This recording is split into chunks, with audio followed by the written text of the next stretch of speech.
This right here is the game of the year. Magnus Carlsen, the GOAT, facing off versus Gukesh D, the reigning world champion, in round 1 of the 2025 Champions Showdown Tournament on chess.com.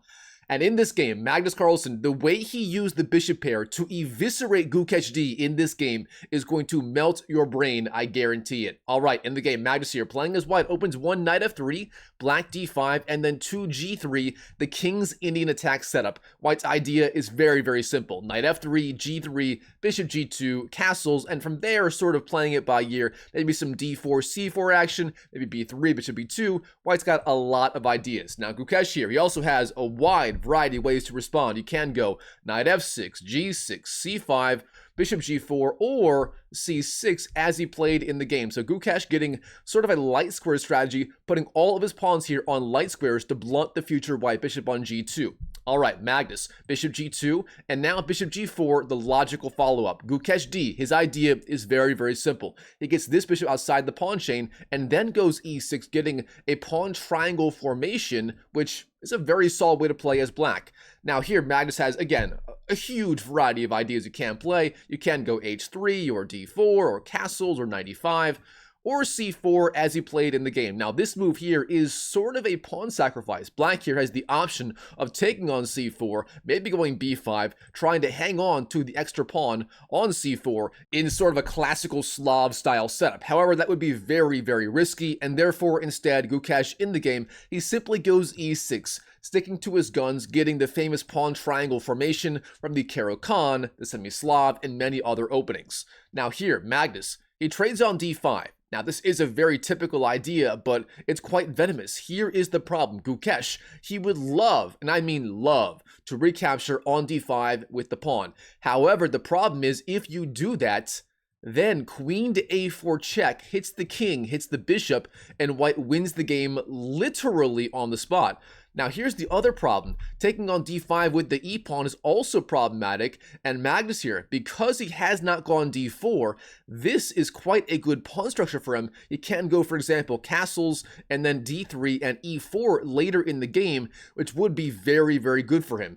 Instead, Gukesh in the game plays the strongest move, the intermediate move, capturing on f3 with the bishop. Bishop takes, and then c takes d5. Now from here, let's slow down and take inventory. The game so far is very, very even. However, there's one key factor here. Magnus, he has those two Bs, the two bishops, and as we'll see in this game, Magnus is just the best in the world at working these two bishops. He knows exactly what to do every step of the way, and despite having this one on f3 blunted by the black pawn formation, Magnus is going to find a way to work them and apply an absolutely horrific amount of pressure versus the world champion. All right, Magnus, he castles, black knight c6, and from here both sides play some standard moves. We have d4, knight f6, knight c3, and then bishop e7 by Gukesh, a logical move. Now you could go to say d6 or b4 and then castle, but bishop e7 makes a lot of sense as well, a very typical square for that piece. Now, Magnus here, I mean, you played all of these standard ideas. You've castled, your knight's out, your pawn's on d4. How do you want to continue from here? What is your plan? And of course, the long-term plan here is to work these two Bs, the two bishops, and grind out a victory. However, the problem is, how do you do it? Well, Magnus here, this guy knows exactly what he's doing, and he plays the shocking move e3, trapping this bishop inside the pawn chain. Now, why on earth would he do that? Why would he not go, for example, bishop to f4 or g5, the more logical moves at first glance? The problem with those is if you bring out this bishop to say f4 or g5, queen to b6 is very, very strong, hitting b2, and black gets a lot of activity. The pawn on b2 is under attack, the pawn on d4 is under attack, and black here may even win material. Therefore, instead, Magnus in the game, e3 is the move, a simple move, and Magnus here sort of showing his hand. He's going to play a very slow positional game, sort of slowly unwinding, and as the game progresses, if the game ever opens up, if black ever goes e5, for example, these two bishops come to life, and therefore, Gukesh is always sort of walking on eggshells in this game. All right, Gukesh, he castles, and then we have bishop d2. The idea being freeing up c1 for the rook. That is very, very important. However, as we're going to see, the bishop on d2 is somewhat vulnerable. Black at some point can go knight to e4, or knight a5 to c4, or knight, I don't know, e8 to d6 to c4, and all of these ideas do hit the bishop on d2. However, Magnus, he's got an idea in mind. I'm not going to give it away, but he's got a very clever way to protect this piece on d2. All right, Gukesh, rook c8 is the move, and now Magnus, queen to e2. Now, why would he go queen e2 instead of rook c1 right away? Well, rook c1 was possible here. Rook c1 is a playable idea, but Magnus has other ideas in mind, as we're about to see. Queen to e2 played. Now, Gukesh, again, he's got to find some way to continue, and it's not so easy to find a good plan here as Black. Here's the problem. If you ever go e5 here, these two bishops, they come to life, and Gukesh would be under so much pressure. However, if you don't go e5, what exactly can you do actively here as Black? Honestly, you sort of have to sit around and wait and play defensively most of this game. There's simply not a lot you can do. Maybe you want to go, for example, knight a4, or sorry, a5 to c4, or the idea played in the game, knight to e8, intending knight d6, which is also quite strong.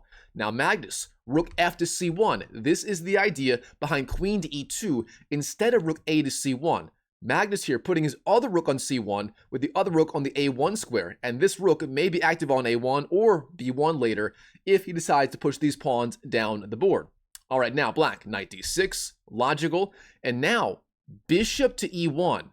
This move here is so important. This is the idea behind e3 played so much earlier in this game. Magnus retreats the bishop back to a very safe square where it's out of the way. The point being, later in this game, if the game ever opens up, these two bishops will become monsters, and in the meantime, there's simply nothing Gukesh can do actively. Magnus here is going to slowly but surely build up pressure in this game with moves like rook to c2, rook to c1, maybe b4, b5, a4, a5, perhaps knight a4 to c5.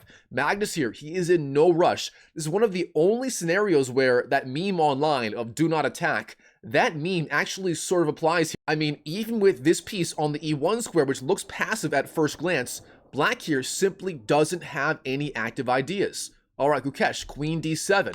And now, Magnus plays a very typical Magnus Carlsen move. He slides the queen back to the d1 square. Queen to d1. I mean, that is like his signature move. Moving a piece, especially the queen, back to the back rank. What is the idea? It's simple. The queen is slid over to e2 to allow rook f to c1. And now that it's there, he slides back, eyeing b3 and the a4 squares. Magnus, I mean, just working these two b's in this game. And queen d1 also has another idea, as we are about to see.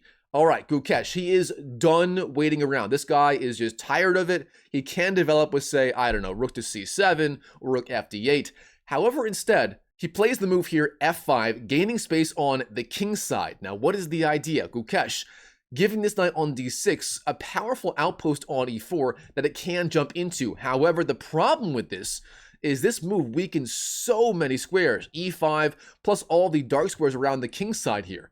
Magnus, what does he do right here? Well, I expect this, for example, knight to a4, intending knight c5, attacking the queen, but that is why Magnus is the GOAT and I am not. Here, he plays the move bishop to e2, sliding another piece back. Why would he do this? Magnus, I mean, this bishop, it belongs on f3 or g2, right? After all, that is the entire idea behind the fianchetto. If you don't do that, the light squares here become very, very weak and very vulnerable. However, Magnus, as usual, this guy is one step ahead. He knows exactly what he's doing in this game, as we are about to see.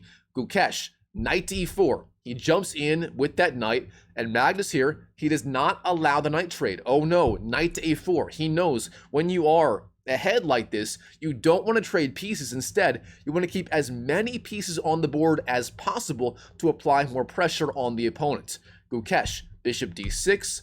Developing, also giving the queen on d7, a square e7 to go to if it needs it in response to, say, knight to c5. And now Magnus, f3, a very powerful move. The idea being now, with the bishop not on g2, now this pawn on f3 guards the light squares and forces back this knight. Gukesh, knight to f6, and this may look a little bit weak at first glance. After all, these pawns don't really make the best impression, but it turns out there is simply no way for Gukesh in this game to exploit this weakness. And Magnus here, he is just slowly but surely pushing back his opponents, applying pressure, and he knows, again, in the long run, these two Bs on e2 and e1 are the most important asset in the game. All right, Magnus here, knight c5, jumping in with that knight, pressuring the queen, pressuring b7, and so on. And what is Gukesh going to do in response? Queen to e7 is the move. That, of course, was the idea behind bishop d6 played a little bit earlier in this game, freeing up e7 for the queen if needed. Now, Magnus here, of course, the knight on c5 is under some pressure, and he simply slides back to d3. Knight d3 is the move, eyeing f4, eyeing e5, eyeing all of these critical dark squares. So Magnus here going knight a4 to c5, back down to d3, literally sliding his knight over one square in the end. Again, Magnus here freeing up the c file for his rook, eyeing some more important squares. Magnus here, again, he is in no rush in this game. Again, for the millionth time, these two Bs are the most important asset in this game. He knows all he has to do is slowly improve, and there's nothing Gukesh can do about it. Gukesh here, rook c7 is the move, trying to double rooks on the c file like this. And now Magnus, he finds a genius strategy to apply even more pressure on Gukesh. He plays the move b4. This is the genius behind knight to d3. The knight on d3 instead of c3 allows the knight and the bishop to guard b4. And now, here we go, b4, gaining space, intending b5. Magnus finds yet another way to apply even more pressure on black in this game. Gukesh, rook fc8, the natural follow-up to rook c7, but now b5 comes anyway. Magnus gaining so much space on the queen side. The knight, it must go back. Knight d8 is the move. Magnus here, he trades rooks, rook takes, and now a4. The other pawn enters the game as well. Gukesh, knight to f7, guarding e5 and so on, but now a5. Gukesh, g5, launching the attack on the king side, and Magnus a6. Magnus literally going b4, b5, a4, a5, a6, effectively in a row, gaining as much space as he can. And what is the idea? Black does go b6 here, and you may be wondering, what did white accomplish here? Why did he just play all of those moves? It's very, very simple. This pawn on a6, if the game ever reaches an endgame, is going to be an absolute monster. Imagine, for example, we're in an endgame, and this pawn on a7 falls. At that point, the pawn on a6 would be an absolute monster. It'd be 2 squares away from promoting to a queen on a8, and that would be so hard to defend. So Magnus here, knowing all the way deep into the endgame, this pawn on a6 is going to be a massive, and I mean massive, asset. Magnus here, rook c1. Offering the trade of rooks. He knows, again, in the endgame, he's got the game on lockdown. Therefore, he's offering more and more trades, especially now that Gukesh here is going g5 and attacking on the king side. And now here, Gukesh, so far, he's played a very solid game. Very good defense, slowly trying to unwind his position. But finally, on move 27, he does make a critical, and I mean critical, mistake here. What he has to do, unfortunately, is just sit and wait. For example, queen d7 might be one idea, but instead here, Gukesh, he plays the move e5, lashing out in the center, and this, again, is a massive mistake. Finally, the game does open up for these two Bs. Now, these two Bs on e2 and e1, you might be wondering, wait a minute, aren't they like super passive right now? What have they really done so far in this game? Well, the whole point is, if the game ever opened up, the bishops become monsters, and we're about to see why. Magnus here, he trades on c7, rook takes, then queen takes, then d takes, knight takes, and bishop takes. All right, the game has completely transformed. Now we have just the queens and the minor pieces left, and the game has opened up here in the center.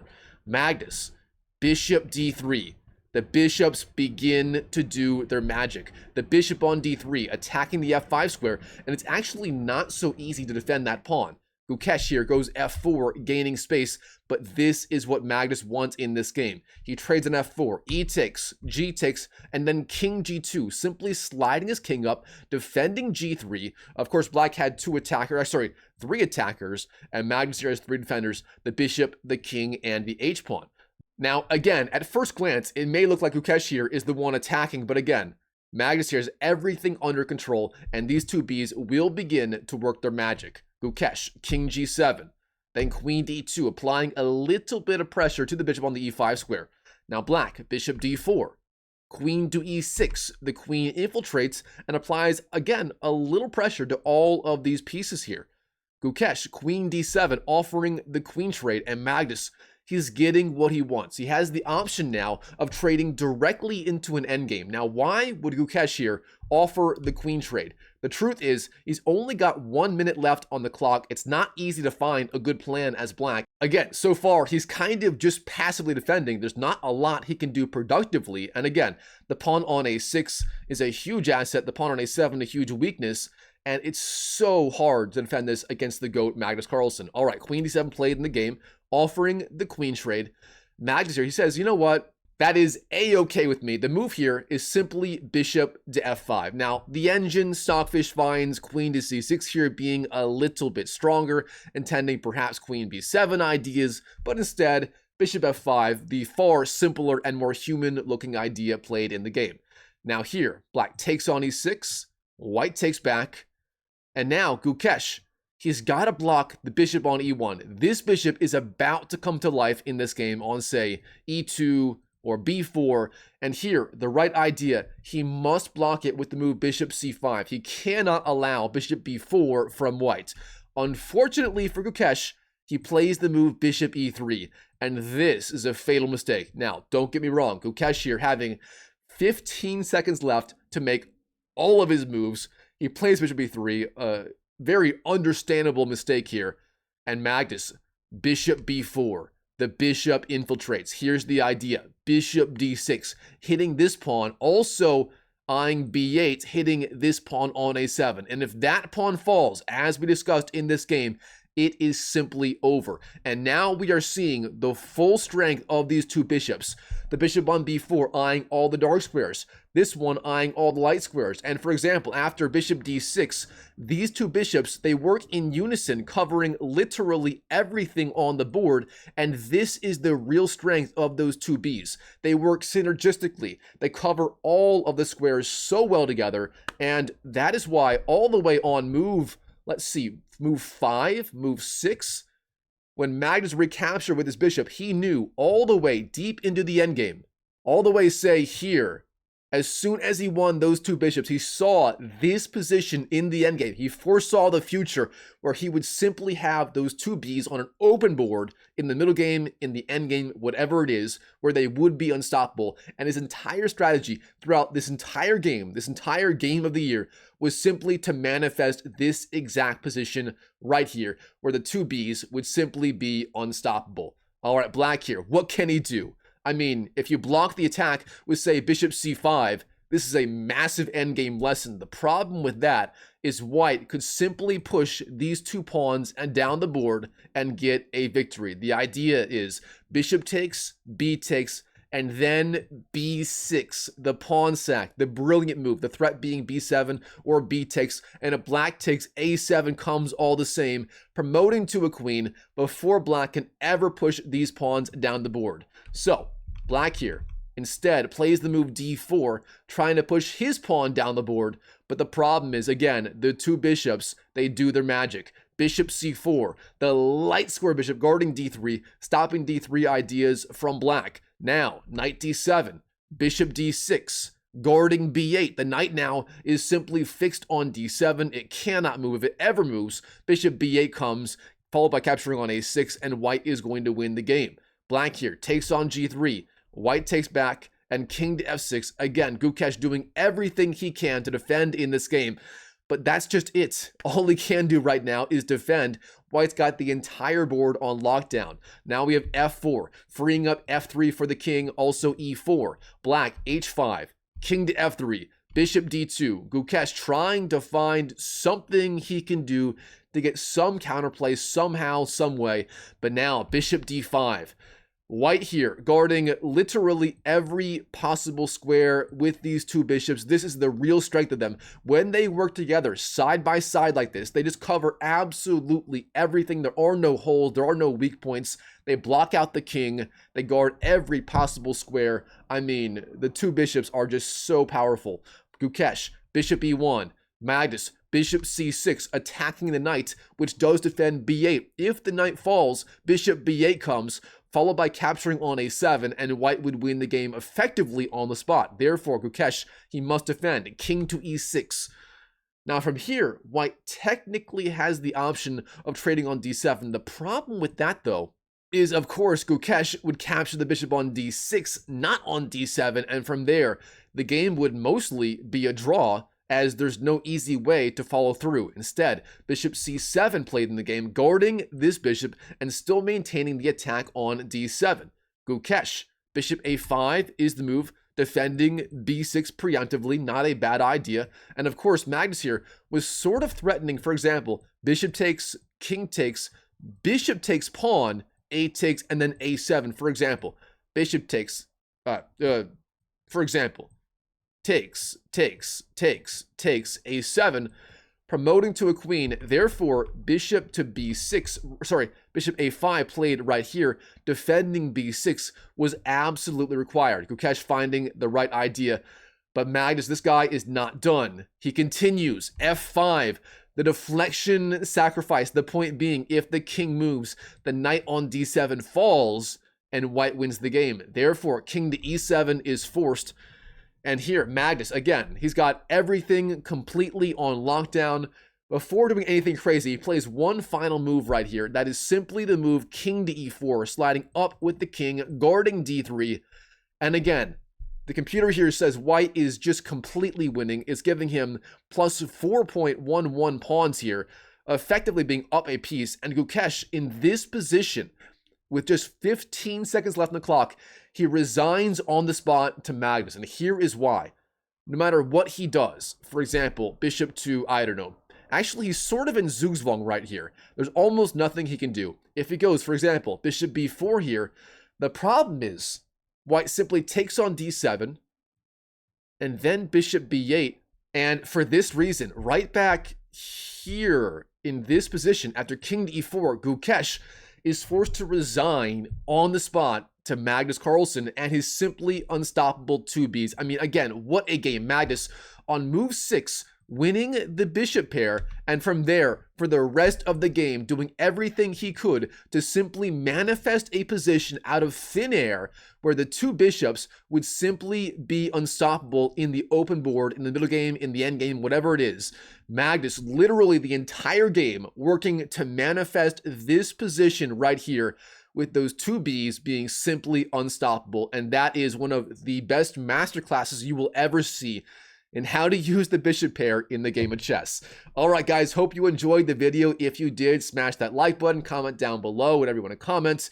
Now, real fast, if you are serious about improving your online chess rating, I have 2 amazing resources for you that you can check out right now down below in the pinned comment and the description. The first one is my free online chess community. If you want to get better at chess for free, I've got this amazing resource. It's my online chess academy / community / course / coaching program. It's drmikechess.com. Again, links down below. When you go there, I've got 900 plus other online players all working together to share ideas how to improve. I have free courses there, free group coaching, free feedback from me, a 2000 Elo online player, and so on. And if you're really serious about improving, I also have a one-on-one coaching program. You can also learn about that down below, where I work with you literally one-on-one every single week to help you improve as fast as possible. So links are down below, drmikechess.com and also drmikechess.com / coaching. So check it out if you want to, and I will see you in the next video.